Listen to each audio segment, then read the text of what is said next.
Anto Augustine, ഇന്നിപ്പോൾ ഏറ്റവും ഒടുവിൽ വന്നിരിക്കുന്ന വിവരം അനുസരിച്ച് നമ്മൾ ഈ കിരാന എന്ന് പറയുന്ന അവിടുത്തെ കിരാന ഹിൽസ് എന്ന് പറയുന്നത് പാകിസ്ഥാൻ്റെ ന്യൂക്ലിയർ ഇൻസ്റ്റലേഷൻസ് ഉള്ള ന്യൂക്ലിയർ വെപ്പൺറി വാർമുനകൾ സൂക്ഷിച്ചിരിക്കുന്ന സർഗോധയിൽ നിന്ന്, അതായത് നമ്മൾ ഇപ്പോൾ സ്ട്രൈക്ക് ചെയ്തിരിക്കുന്ന സർഗോധയിൽ നിന്ന് ഒരു 20-30 കിലോമീറ്റേഴ്സ് മാത്രമുള്ള ഒരു സ്ഥലമാണ്.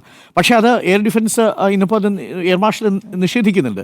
അവിടെ എന്താ ഉള്ളത് എന്നാണ് അദ്ദേഹം ചോദിക്കുന്നത്. പക്ഷേ സർഗോധ വരെ ആ മിസൈൽ എത്തി എന്ന് പറഞ്ഞാൽ വേണ്ടി വന്നാൽ കിരാനയിലേക്ക് കൂടി ആ മിസൈൽ പോകാൻ അധികം ദൂരമില്ല എന്നുള്ളതാണ്. അപ്പോൾ പാകിസ്ഥാൻ ഇപ്പോൾ ഈ ഒത്തുതീർപ്പിന് തയ്യാറായിരിക്കുന്നത് ഈ തിരിച്ചടികൾ ഭയന്നാണ് എന്നതാണ് ഇന്ത്യൻ സേന പറയുന്നത്. അതുതന്നെയാണ് വാസ്തവം. ഒരുപക്ഷെ പ്രധാനമന്ത്രി സംസാരിക്കാൻ പോകുന്നതും ഈ നേട്ടത്തെക്കുറിച്ചായിരിക്കില്ലേ? തീർച്ചയായിട്ടും നേട്ടത്തെക്കുറിച്ച് തന്നെ. പാകിസ്ഥാനിലെ കറാച്ചി, ലാഹോർ, ഇസ്ലാമാബാദ് തുടങ്ങിയ കേന്ദ്രങ്ങളെല്ലാം നമ്മുടെ സേന തകർത്തു എന്നുള്ളതാണ്.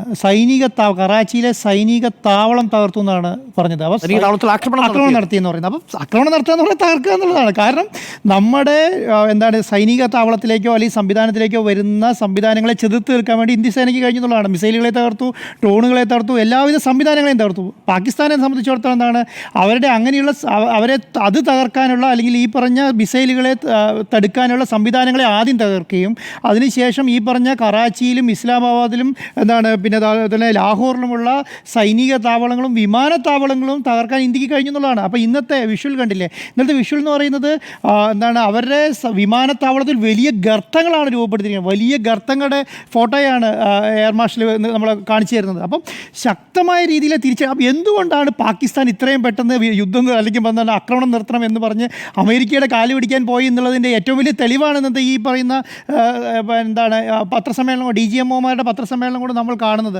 അവരെ സംബന്ധിച്ചിടത്തോളം അവരെ ആണുവായുധം ഇരിക്കുന്ന സ്ഥലം വരെ ഇന്ത്യ തിരിച്ചറിഞ്ഞ് അങ്ങോട്ടെത്താൻ വലിയ ദൂരമില്ല.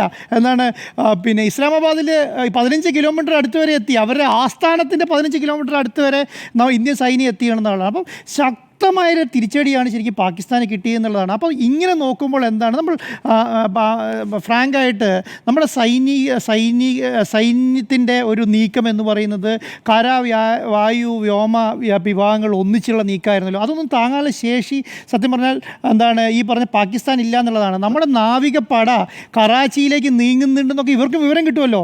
നമ്മുടെ സംവിധാനങ്ങൾ നീങ്ങുന്നത് അവരുടെ എല്ലാ ഇന്ത്യൻ സംവിധാനം അറിയുന്നുണ്ടാവുമല്ലോ. അപ്പോൾ നമ്മുടെ നാവികപ്പട പാകിസ്ഥാൻ്റെ ഭാഗത്തേക്ക് നീങ്ങുക എന്നൊക്കെ പറഞ്ഞാൽ അവർക്ക് ചിന്തിക്കാൻ പറ്റില്ല. നമ്മുടെ സംവിധാനങ്ങളെക്കുറിച്ച് ആലോചിക്കാൻ പറ്റില്ല, അവർക്ക് പറ്റില്ല.